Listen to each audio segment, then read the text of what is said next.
MP criticises stirred-up health official, calls on him to fight the virus instead of being emotional.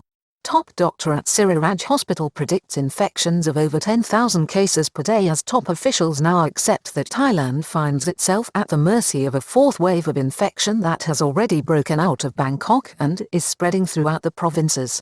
The government is reacting cautiously as public confidence in it has plummeted and its financial room to maneuver is limited.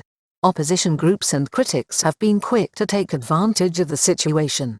In any event, Thailand lacks the financial wherewithal to effect any wide-ranging lockdown measures, with the only way forward being to push through with the vaccination program and also a reopening of the country's economy in what will be a perilous course for Prime Minister Prayut Chan ocha and his government.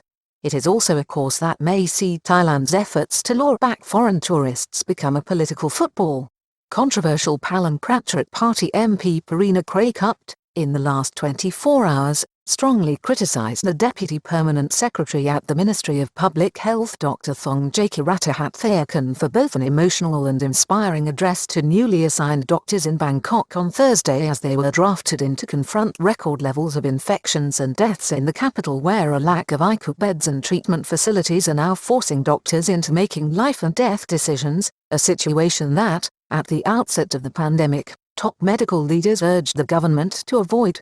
Ms. Prayut told Dr. Thongchai to remember he was born a man, to avoid emotion and to instead focus on fighting the disease. Prayut Party MP Prayut Chan, Centre, hit out at a speech made by the Deputy Permanent Secretary at the Ministry of Public Health Dr. Thongchai Therakan, left, after he gave an inspiring and stirring speech on Thursday to 144 newly graduated doctors summoned to Bangkok to fight the escalating outbreak caused by a fourth wave of infection in the city, which is now spreading nationwide. The targeted lockdown measures announced by the government last weekend have galvanized opposition to it, with protest leaders addressing a crowd outside Government House on Friday, calling on General Prayut to be more concerned about opening small restaurants in Bangkok than reopening up the country to foreigners. On Friday, the Centre for COVID-19 Situation Administration, CCSA, in Bangkok announced 6,087 new infections and 61 deaths. This follows 57 deaths announced on Thursday with 53 on Wednesday, all daily records. It comes after Dr. Therakan of the Faculty of Medicine, Siriraj Hospital, last week, confirmed what he thought was a fourth wave of the virus, driven by the Delta or Indian variant of COVID-19, which he predicts will reach over 10,000 cases a day in due course. More army field hospitals at private sites to plug the gap for 7 days in Bangkok, says Minister Anutin. It comes as the Minister of Public Health, Anutin Chanvirakul, on Friday, announced that he was negotiating with 3 private sector entities to install army field camps at locations throughout the greater Bangkok metropolis, including a field hospital at the Mongkatuatana Hospital in Lak Se. Deputy Prime Minister Anutin said his officials were currently focused on providing more beds for the coming 7 days as the crisis is expected to worsen. Doctors now being forced to do triage and prioritize one patient over another, with a shortage of ICU facilities and a surging caseload tipped to go higher. He also gave assurances that there would be no shortage of drugs needed for treating the disease and that officials would be strengthening protocols for patients who are being advised to recuperate at home. The move by the Ministry of Public Health and the Centre for COVID-19 Situation Administration, CCSA, is a controversial one, going against the best advice of many doctors who did not want to see such a situation develop, but, unfortunately, the health service has been left with no alternative, as doctors also now find themselves performing triage with ICU facilities and ventilators also in short supply for those with beds in the system. Man commits suicide after middle-aged bedridden daughter died from COVID-19 at home in Bangkok. The moves by the government come as, on Friday morning, news emerged in Bangkok of an 84-year-old man who had thrown himself from a commercial building in the Ratchathani area of the city after his 57-year-old daughter died the day before having contracted the COVID-19 virus. 84-year-old Penki C. Shire lost their will to live when medical officials on Thursday confirmed that his daughter, 57-year-old Pranihat Thisathana, had passed away after it is understood the bedridden woman contracted the disease from a local service provider at the home she shared with her father. Police Colonel Rataful Suwana at a Phaya Thai police station attended the scene of the tragedy at 5 a.m. on Friday morning. The body of the 84-year-old was found in front of the 3-story building on Soi Phayanak. A volunteer rescue unit arrived and carried out a COVID-19 test on the deceased body and found that it was negative for the presence of the virus. The body was sent to Ramathibodi Hospital for an autopsy. Deputy Permanent Secretary at the Ministry of Public Health becomes emotional as he welcomes young doctors to the battle against COVID-19 in Bangkok. A top Thai medical official at the Ministry of Public Health is said to have spoken with a trembling voice at a welcoming ceremony on Thursday for 144 newly graduated doctors summoned from outside the capital last week on the orders of the Prime Minister, General Prayut, as the virus emergency intensified.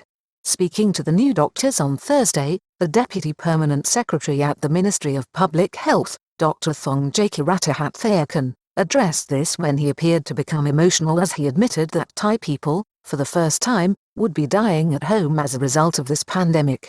Now, Bangkok and the surrounding provinces are in a real crisis. Patients are beginning to die at home, he told his audience of young doctors.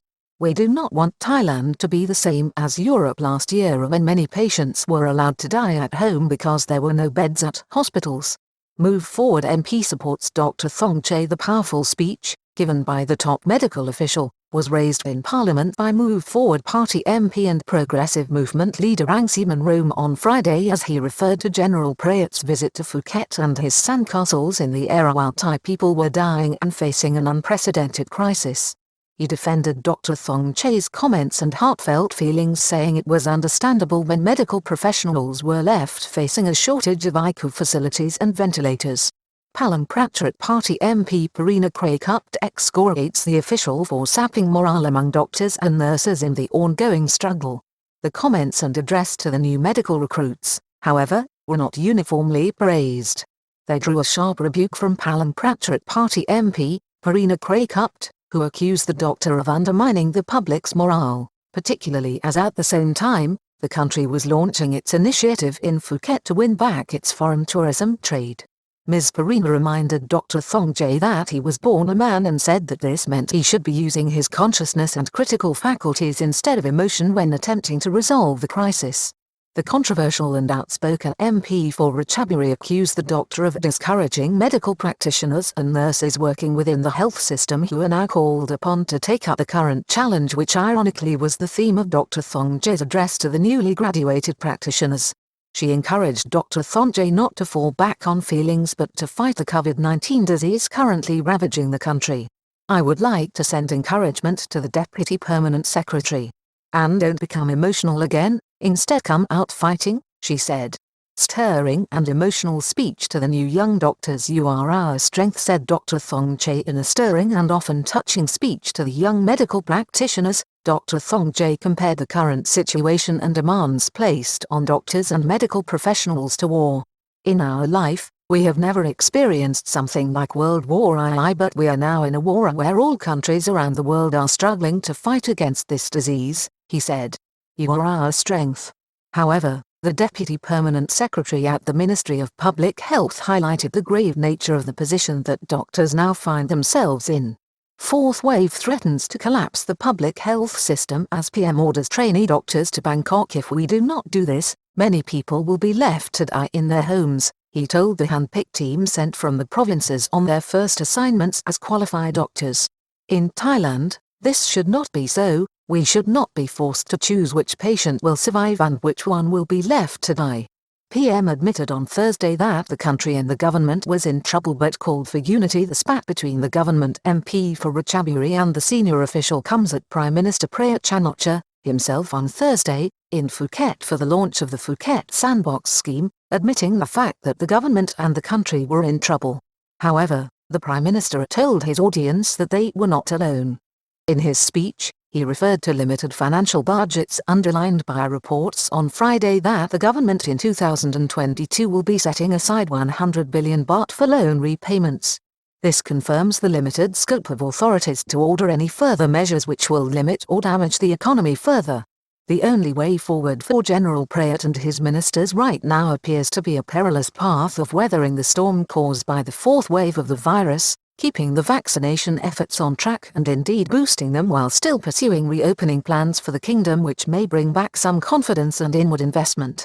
National Security Council Secretary-General does not see the need for stricter measures as the virus breaks out of Bangkok and begins to spread nationwide. The Secretary-General of the National Security Council, General Napthapan Nakpanich, who runs the Centre for COVID-19 Situation Administration, CCSA, on a day-to-day basis, has suggested that top officials, at this point, do not see the need to impose tighter restrictions, even as he admitted that a fourth virus wave, driven by the more infectious Delta variant, is underway.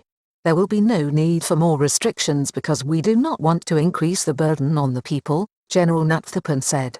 Yesterday, Episemes Risningson, the assistant spokesperson for the Centre for COVID-19 Situation Administration, CCSA, told the press that last weekend's lockdown of construction sites in Bangkok appears to have contributed to the movement of the disease from the capital, as many workers defied the bubble and seal measures and left Bangkok notwithstanding the security measures put in place. Calls for all migrant workers to be legalized as army seals off 575 building sites in Bangkok. She said the responsibility for controlling the new outbreak had now also moved to the provinces. This prompts provinces to issue strict orders for local people and officials to be on the highest alert, she said. People are not prohibited from returning home, but they must act responsibly towards their relatives. Opposition harnesses public anger in Bangkok over targeted lockdowns and lack of confidence over the government's handling of the crisis. The comments from the Centre for COVID-19 Situation Administration, CCSA, officials come as there were strong soundings on social media supported by opposition activists such as the progressive movements, Panika Warnich, calling for a campaign of civil disobedience against the government's targeted lockdown orders and restrictions on public activity to defeat the virus announced last weekend. This campaign has been gaining momentum and is deeply worrying for government officials. It highlights rising anger among small businesses and traders in Bangkok over the vote faced by the government last weekend when it again banned in-house dining in restaurants. The move caught many small and already struggling entrepreneurs off guard and has been taken up by opposition activists buoyed by a groundswell of public unease and lack of confidence in the government's handling of the crisis. Small businesses should be reopened before reopening the country to foreign tourists, said key protest leader outside Government House on Friday at 4 p.m., activist leader Parit Pengwinchuwarak, who was released from prison in mid-May on condition that he would not participate in anti-government protests, led a protest in central Bangkok when he marched on Government House near Fitznulock Road calling for General Prayut's resignation. Also addressing the crowd was Panipong Jadnok, while up to 100 riot police kept their distance. Mr. Panipong criticized the government for prioritizing the reopening of Thailand to tourists rather than reopening small restaurants in Bangkok that provide a lifeline to small business owners.